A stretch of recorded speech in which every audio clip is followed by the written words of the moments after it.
কয়েক মিনিটে শিলাবৃষ্টিতে লন্ডভন্ড ভয়ঙ্কর শিলাবৃষ্টির ছবি এই মুহূর্তে আপনাদেরকে দেখাচ্ছি। বাঁকুড়ার জয়পুর, ইন্দাস এবং কতুলপুরের কিছু জায়গা, গোঘাটের বেশ কিছু জায়গায় বেশ বিপুল পরিমাণে এই ভ্যাপসা গরম, অন্যদিকে বিপুল পরিমাণে বৃষ্টি এবং ব্যাপক শিলাবৃষ্টি, ভয়ঙ্কর মাপের শিলাবৃষ্টি।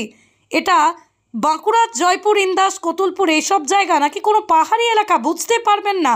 দেখুন সেই ছবি, ভয়ঙ্কর শিলাবৃষ্টির ছবি।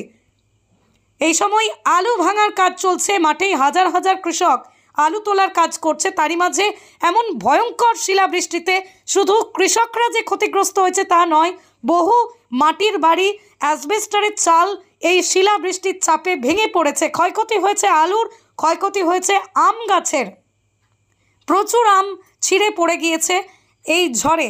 কয়েক মিনিটে একেবারে শিলাবৃষ্টিতে সাদা বরফে ঢেকেছে মাঠ। দূর দূরান্ত দিকে তাকালে শুধু মনে হচ্ছে সাদা ধোঁয়া, কোথাও গিয়ে মনে হচ্ছে কাশ্মীর। তবে এই ভয়ঙ্কর শিলাবৃষ্টি, তাতে ক্ষয়ক্ষতি হয়েছে প্রচুর পরিমাণে। এই মুহূর্তে আপনাদেরকে দেখাচ্ছি বাঁকুড়া। অন্যদিকে হুগলির গোঘাটের কয়েকটি এলাকাতেও বজ্রবিদ্যুৎ সহ বৃষ্টি, তার সঙ্গে শিলাবৃষ্টি। তবে এই ধরনের শিলাবৃষ্টি একেবারে বিরল শিলাবৃষ্টি বলতে পারেন, কারণ ছোট ছোট শিলা পড়তে দেখা যায়। তবে একেবারেই পাহাড়ি তুষার ঝড়ের মতো চারিদিকে বিছিয়ে পড়েছে এই শিলা। দেখুন সেই ছবি। মাঠে ছিলাম, মাঠ থেকে আসি আলু ভাঙতে গেলাম, দিয়ে শিলের ঘা খেয়ে আসি।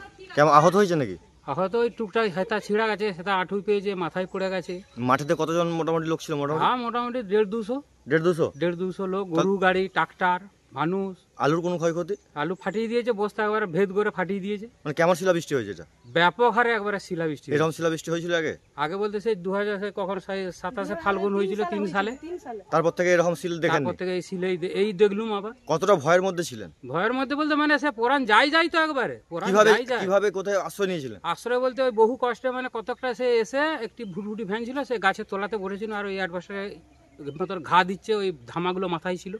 কোন রকমের বেঁচে বেঁচে যাও ঘর গায়ে।